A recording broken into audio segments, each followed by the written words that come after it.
is Warriors Anonymous. Welcome along to Warriors Anonymous. This is Warriors content brought to you by a bunch of nobodies. You got the G-Man, you got Buddha, you got Isaac lining up for this one to review, the Dragons game, also the NRLW, the Cowboys game. It's kind of weird saying Cowboys and NRLW, but and a few other things as well as we look ahead as well to the game coming up against the Doggies. It's going to be a good one as well. So, boys, thanks for jumping on in this one. We'll start with a quick hard or nah. Was Setu 2 of the Dragons robbed of a try on Saturday night? We'll start with you, Isaac. Yes. I just have to put, if the shoe was on the other foot, be fucking livid on that. But thankfully, it was on the other foot, and I was like, phew, dodged a fucking bullet there. That's really funny, eh? Like, I was sitting there thinking, man, these Dragons are getting refereed like we used to. And you can recognize it. It's like, oh shit, that's not, that's not a good call. Obviously went in our favor, that one. Kind of reminded me as well of the old Chris Naninu one from 2011. The old, are you held or not held? And he had no hand on him. In this case, Tuopiki had the hand on him, and it was like, well, but Buddha, hard or nah, bro? What's your take on that? Nah, no, I'll explain it. Hard done by, but it's the rule. So the issue is the rule. And I've been toying around kind of how do you do it as well. So obviously they've made the rule is if the ball carrying arm is on the ground and you've been touched by another player, you are deemed to be held. We would argue the momentum of the tackle or the momentum of the movement meant that the tackler wasn't technically held, tackle wasn't technically complete just by being on the ground holding him. So it sucks for them, but it is the rule. And I believe the rule needs to change. Yeah, Webby was quite sympathetic to the Dragons' scores on that one. He was like, well, was it an effective tackle? Because, that begs the question, like, what's the minimum amount? Like, if you just put one finger on a guy, does that count? Like, you just put one finger on a guy, not in a guy. Because that's the wrong podcast. Yeah. Well, no, the way I see it though is, and I like the momentum part because it's more when it's closer to the try line. And I saw, obviously Adam Pompey was ruled his try, which we would all agree he didn't promote the ball, and the momentum in the tackle kept him moving, but he had to make sure he didn't do anything to show his arm was being moved. Yeah, and it was natural. Promoting the football. And actually, I think that's probably a challenge in itself to kind of remind your natural ability to not reach out again and just hold your arm. Because the week before, was it, what's that grub from the Cowboys, ex-doggy?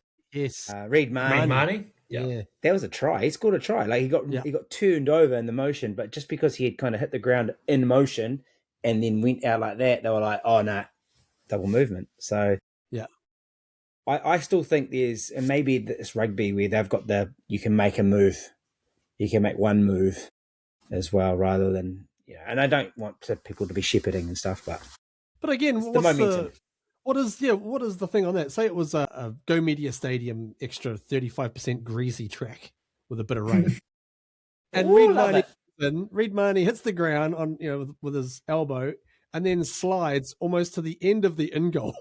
Yeah. If he puts the ball down, then is that once again, like, are they going to call that back? Because it's the same deal, right? It's like, well, how much momentum can you need? Like, yeah, it's crazy. It was one of the talking points. Everyone's, it's kind of a trendy topic now to get stuck into the refereeing and the bunkers, should I say? Some may say it's justified. Isaac, what was your thought on the penalty that the Warriors got from Val Holmes, the escort on the escort? Yeah, on the kick. Again, I just thought we were lucky, kind of to a certain degree. It did look like he diverted his flight path, so to speak. Yes. But yeah, I think maybe players are getting savvy to it and better at selling those sorts of things as well. We see lots of teams do it, I think it's just the luck of the draw on the day, really. What sort of mood the ref is in. But I thought we were lucky on that one too. I mean, I think the general I consensus. thought it was clear cut. I thought he darted back in with not being anywhere near an ability to actually get the ball.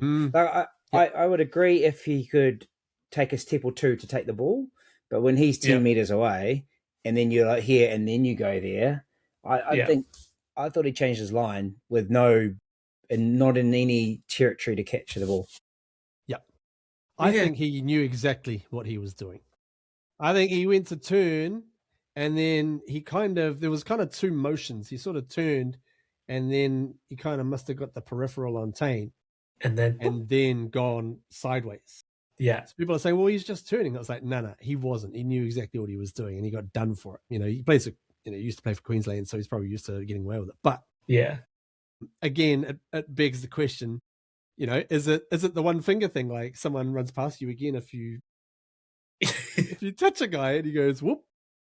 Yeah, exactly. You get done for that. Like it's just like, how far do you go? Like how far do you take the rule? Is it black and white, or is there a certain amount of grey area that the refs can live in, or is it just black? Yeah. Is it white?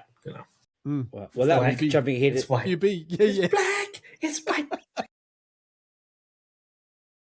Without jumping ahead too far in the agenda, you did ask about the comparisons to the FIFA World Cup, and maybe we can penalise diving, play acting, like in today's final. If said young Argentinian didn't go down reasonably easy and receive a yellow card, the second yellow wouldn't have happened. So perhaps that's one thing we could adopt is, the little bit of what we used to call it in the world of football, Hollywood. Yeah, play acting. Well, we've already had it for ages anyway with the crusher tackle, like. And then, penalty kick. Oof. Yeah, that's the ab crunch. The ab crunch one. Yeah, the ab crunch. And then the head high one. Yeah, that's right. Yeah, I saw that Egan came up with a beautiful variation on it where he took out the mouth guard and then spat on the ground. I was like, that is close. Yeah, I like that one. Because ordinarily Dallin gets up pretty much at least once a game. He'll get up and just waits. Yeah.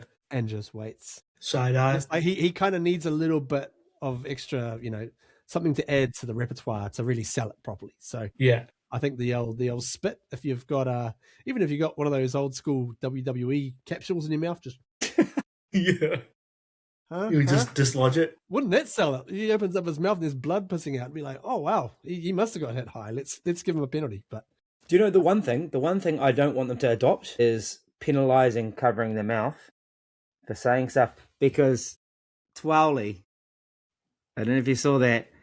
Yes. Gave Salmon a spray. What, Clint? Yeah. So us fans wouldn't have been able to see that if you were like, what? That's exactly right. Don't bring that in. No. Well, I mean, what could we do? What stuff could we bring in from the World Cup? Because I've been wondering, if you could do like when you get into real important knockout games or something, you can't separate it on golden point. Could you figure out a penalty shootout scenario, like drop kicks or something like that? We've floated this idea before, haven't we? Yeah, the conversion kick out, shootout or whatever, right? Kick off. Oh yeah, kick out. Yeah, nice. We could do the ice hockey version of like the penalty shootout. It's like a 1v1 kind of to score a try. Yeah, one outs. Yep. So do you get your biggest players or do you get your most elusive players? But you line them up and they don't know in the penalty taking order. So then you have like, Jason Tomalolo versus Tane Tuopiki, and you're like, oh, okay, he's going to go one way. I feel like it would be quite good if we were put into the situation where we needed to do, say, place kicks with between Pompey and Tuopiki and Chanel. You'd probably want to keep Metcalf on the bench just for a sneaky, just in case, like in that scenario. But TMM's a goal kicker as well, or was previously in another life. Yep. That's right, and clutch as well at times. It was a 20-12 win against the Dargans. It's been a funny one to reflect on because everyone's like, oh, it was pretty, it was an ugly win, let's say. But Daniel, do you think at this time of the year, like learning the art of an ugly win will serve us well? you always need to have an ugly win in your back pocket as well, especially at Go Media Slip and Slide Stadium. Why we're the hot pools? Why we're the hot pools? Like, in the lead up to that, there was obviously some great weather. Cup played there, eh? Cup played there. Yep. The Wahine played there. Great conditions. And then it gets to a certain time in the evening and the dew sets in. So, it's just, and don't get me wrong, it's for both sides. So, and yeah, it was a handling, all that sort of stuff. It wasn't too bad, but it just puts something down. I don't know. There's that and the lights. It just, but, yeah, good to have an ugly win. I don't know. It was just a funny one. We just dominated stats. We dominated up the middle. We turned it on and controlled the game at the back end, which is pleasing as well. I did think, and actually Webby said to the boys at halftime, it did feel like we were trying to go around them at the start. And I think, we were bashing down the door, but like I just think, just keep bashing down the door as well. There was side to side stuff quite a bit as well, and it just seemed like we weren't. You got to earn the right. Yeah, dead right.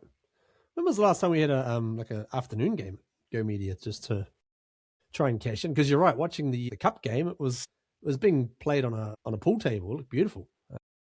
Perfect conditions. But we've got a couple coming up, I think. One of the media outlets in Australia, they done a quick summary of things, and they were like, "Oh, on a rainy Auckland night," and I was like, "It wasn't actually raining." It wasn't rain. I think there might have been a little bit of rain. Yeah, towards the tail end of that game, just a slight drizzle, but it wasn't there before that. Yeah, that was just the groundsman's one of the sprinklers going off. Just hang on, sorry guys. This was an old school hose with a thumb on the end. Oops, sorry. Our last two games of the season were Knights and Sea Eagles, 4 o'clock and 5 o'clock kickoffs. Oh, that's good. That's good. Okay. And August, end of August, first week of September. So you'd like to think, yeah. Wow, I'm saying that. It's wet that time of year anyway. Gosh. Can't win. Just can't win. It's funny as well how you dreaded going into this game, Daniel. You're like, here we go. All right.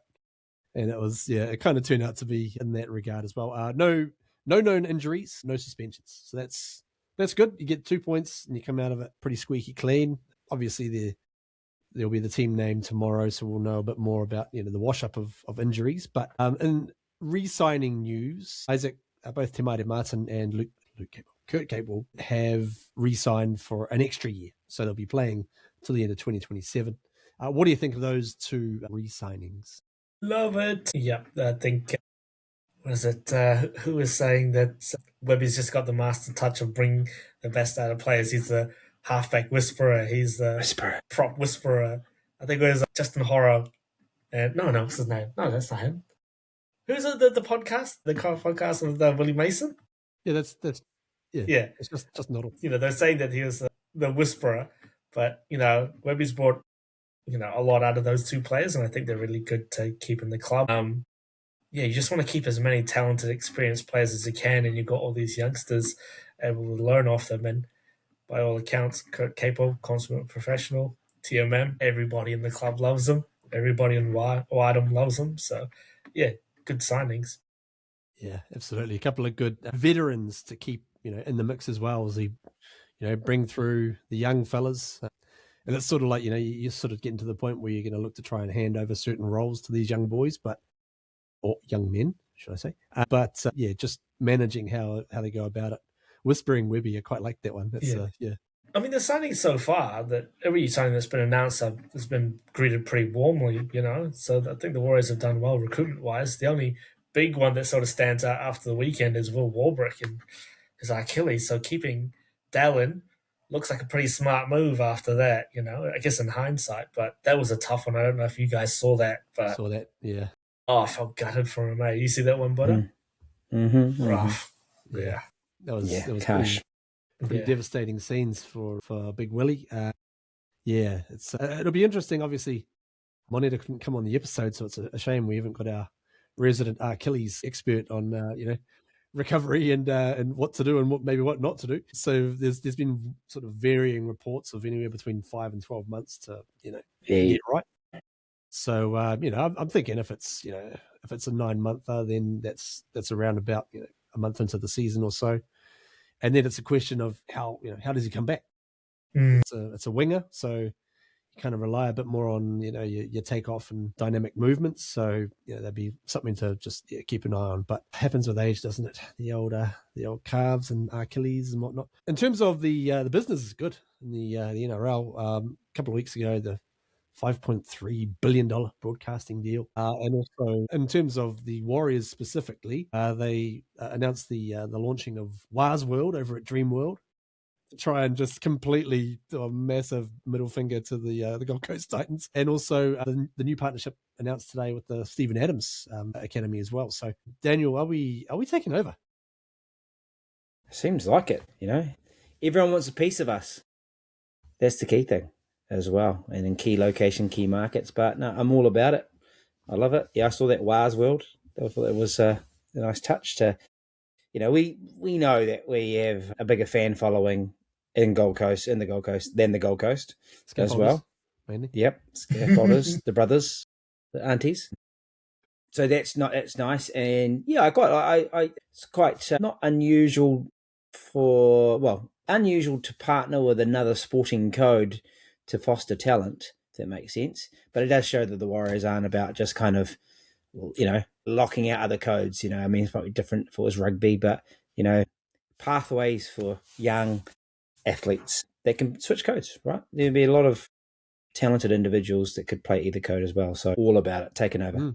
Yeah, and tapping into even this is old news, obviously, but the tapping into the youth pathways over in Logan and Southeast Queensland is another big deal. There's a lot of Kiwis there, obviously, and tapping into the talent pool is that's a beauty instead of having them all drift off to the Broncos or whatnot. But in terms of the NRLW, the Wahine bounced back, winning 42-4. Yeah, a lot better than last week. Did you guys see Ivana Lawitidi's try? Sorry, I didn't catch she it. came off the bench and just far out, just went straight into the traffic. Took about 3 tacklers with her, and then in fact, go check out the highlights because she just did the old Ali arm. Whoop, out it came. Reached out about 4 meters and scored. So as soon as I saw that, as soon as you see it, you just a little tear just rolls down your cheek. You're like, oh my gosh, chip off the old block. But also 4 tries to Lavinia Tauhalaliku. She was great. Stacey Waka, my favorite. She got a couple of tries and is just bloody awesome. So it'll be a week or 2 before they start to get a couple more big guns back as well with Gail Broughton and Mele Hufanga. So watch this space. We'll see. It's been a bit up and down so far. So we'll see if they're actually legit. But boys, a few weeks ago during bye week, when we got bored and we decided to look ahead for the rest of the season, we did our game picks. I'd be interested to see if there's any movement on these because we'd done, obviously, the Tigers and Dragons. Everyone was in agreement. We'd win. Bang, bang. Got the job done. All good. We get to the Bulldogs game, and it's part of the disputed zone, so to speak, where not everyone was picking a Warriors win. So, Dan, you were picking a win. Moneta was also picking a win. Isaac was picking a loss, as was I, against the Bulldogs. So, let's find out. In terms of Isaac, if you're obviously a little bit closer to game time now than you were 3 weeks ago, are you still predicting a Bulldogs win/Warriors loss? Yep, my thoughts haven't changed. In fact, they've probably veered even more towards the Bulldogs winning after seeing how the Warriors played versus how the Bulldogs played. I know the Bulldogs played the Tigers, who are, it's a shame they've just fallen off a cliff, just like Manly, but they look a lot sharper, and I think they've finally, Stella's got her groove back, you know what I mean? With Sean O'Sullivan, SOS, and the number 7 jersey and Galvin playing at 6, they look like a proper footy team now, whereas at the start of the year, with Galvin at 7, they just look so disjointed. They had all the talent in the world, but now they've found their mojo. They're playing Bulldogs footy. Their defense is just swarming. So I think a game like that came at the right time for the Bulldogs, and a game like the one we just had came at the very wrong time. So it's going to be tough over there. It's going to be really tough, and they're going to have their tails up. It's a hard team to kind of play against, especially at home, because they've had a bit of form at different times. They've been a bit up and down on things, but I'm actually gonna go and I'm gonna do a DCE. I'm gonna backflip on my loss. I'm Okay. flipping it. I think we're gonna go over there and beat them. Reason being is that obviously we came out of that the tough game against the Dragons, not ideal conditions, and I feel like we'll be obviously, good to take the win, but we just did not generally seem very happy with things. So I feel like we could go over there and hopefully, bit of cruelty to animals and take it out on the dogs. But Daniel, where do you stand? Are you still sitting at a win?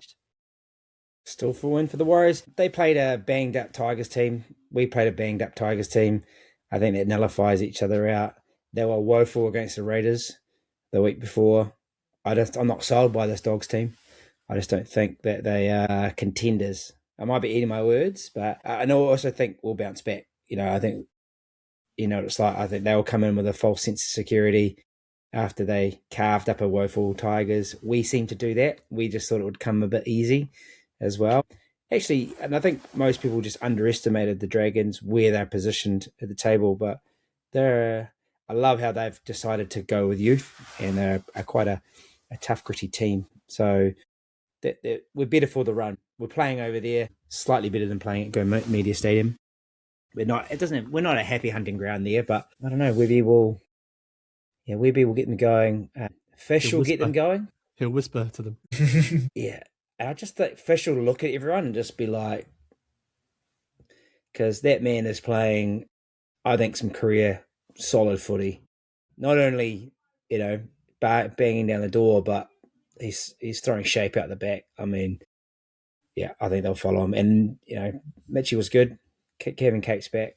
Lecker was great, I think, for his little stint too. Man, defensively he was good. So, we're ready. And we owe them. We just love to... We need to give them one, eh? They've had the wood over us for a while, and I think the season's all been about righting a few of those little wrongs we've had over the past few years. That's right. You kind of think back to... it was the game at Go Media Stadium a couple of years back when poor old Roger collided with Crichton's shoulder, got knocked out, and then they rolled over the top of us. What is it here? It's, last year was the worst one. There was the pissing down in the rain, and we decided to go with no kicking option in the rain. Purple rain, 20. I think it was the only game last year I just went to bed 15 minutes to go because I was just like, nah. Yeah. Sucks. No, fair enough. It's an interesting matchup. The played 42 times. Bulldogs have won 21. Warriors have won 19 with 2 draws. So pretty even money there. It's going to be an interesting. The Aussie TAB as well. They've got us at favourite tags, $1.50 over here rather than the Bulldogs $2.50. So I don't know if they just look at a team's place and just go, yep, we'll go with them. But Isaac, you mentioned obviously the halves are doing a better job for the Bulldogs. They welcome back Viliami Kikau as well. Mm-hmm. No, I don't think. Well, not yet anyway. I think he'll be back. Okay. I think he will be back this weekend. That could make things interesting. Yeah, I think they're gonna be adamant on playing him at 6 still, which means that Garvin would slip to 7. Okay. And Sullivan would be off the bench. But I wouldn't be surprised if they, maybe went the other way with that and continued with Sullivan at 7, considering how good he played over the weekend. He's got some confidence. And then, maybe shift Critter into another role. So it'll be interesting how that plays out. I think I'd be kind of happy, actually, if they played Critter at 6 rather than a bit wide. I think that would probably benefit us defensively. Just in terms of we seem a bit more solid, in the middle area, much like myself. Versus the edges. Yeah. So yeah. What are the keys to victory against the Doggies, Daniel? What are you looking for, bro? We have a better forward pack than them, and we need to tell them that. And I think that's where Webby will guide the boys back into just really flood the middle, dominate the middle as well, really sort of soften them up. And don't forget, we've got an extreme attacking weapon out wide as well. So I guess we've got balance to our game. But yeah, I just feel that we just need to get on top of them in the middle. And I'd love to see Lecker actually, a couple of extra games under his belt, to him to actually start breaking free. And I don't mind a little bit of a half an hour Lecker late in the game as well. And I also want to give a shout out to the man, Sammy Healy, that came in early, but I thought his little inclusion early, which was unforecasted it could have been a tactical HIA. I reckon it's a good tactical HIA, 20 minutes into the first half, go down, or sort of iron shit. Oh, good HIA as well. Knowing you're going to be called back in as well, because he brought a bit of energy as well, and spark, which I love, and I think that will be beneficial this week. Yeah, I just had to check on the weather forecast for Sydney, and looking good. It is looking sunshine all the way. Ooh, okay. 5:30 kickoff over there. Correct. Yep. So love it. Tick. High of 18 degrees on game day. Around about kickoff, we expect that to be about 16, they reckon. So it shouldn't drop off too much. So here's hoping. Humidity, not bad. 56%. Yeah. Yeah, later on the night. Yeah, if you compare that to Auckland, 250% humidity. I just sound like a broken record, eh? You got a point though. It's not dew. It's just, I don't know if like olive oil comes out of the bloody grass or something. Just you got olive oil in the sprinklers. Yeah. Olivio. That's right. You got the bacon grease bloody getting sprayed onto the field. My retirement grease. Man. It's a little Simpsons reference there for you. Sorry. Or maybe they're moving down to Wellington. There's no dew here. Mate, it's too windy. That's right. The dew goes to hit the ground and then gone. You're kicking games all over the place. All the way to Auckland. Yeah. Yes, it's claimed many a victim. The old whirlwind there in Wellies. Isaac, who are you looking at individually? Who are you keying for a big performance to get the win on Saturday? Big performance. It's a tough one because I think it's going to be a pretty simple sort of game plan. Yeah, like what I was just saying. Like we just go out there and dominate their forward pack, but I feel like I don't know. I just got a really weird suspicion, being the battle of the old Penrith coaches, former Penrith alumni, that Ciraldo will have some tricks up his sleeve, and I'm nervous that the Bulldogs might just throw caution to the wind and play some heads-up footy and be a little bit extravagant with the ball. And I don't think the Warriors are the best at defending that sort of football, as we saw with the dummy that dummied half the team and Hamish Stewart over the weekend. They're so rigid in their structure that playing a bit of old Warrior ball against them, Warriors aren't maybe the best at defending. So I think that's more the sort of thing, just the Warriors just being on high alert for any sort of surprises in the game plan. I think that's probably the biggest one. So in terms of a standout for me across the team, I think just the whole team's just got to start picking it up in defense and, start showing some championship level defense in the face of maybe some interesting things thrown their way. So I'd say the whole team needs to step it up. Yeah, for sure. Daniel, any last words for this episode, bro, before we wrap it all up? Yeah, just to that point, I think they are trying things with their attack. So there's a clear message from Webby. Hey, see opportunities, play eyes up footy. And they even talked about in the presser, Kate Wah was calling Fish for that pop pass off the kick. And I think part of it, you notice that 3 guys come in here and he just went shift, right? And it just created space for Loffy as well. So part of me thinks that we're just figuring we're working on some sort of late September, October kind of attack as well. So that's why we've been a little bit clunky. I'm like to trust that this week will be another step up. And so when we get to finals footy, we've got all the options. We can play tough, gritty. We can put teams to the sword. So I feel like we're evolving. Watch this space. Yeah. Old Whispering Webby had a great review of that move.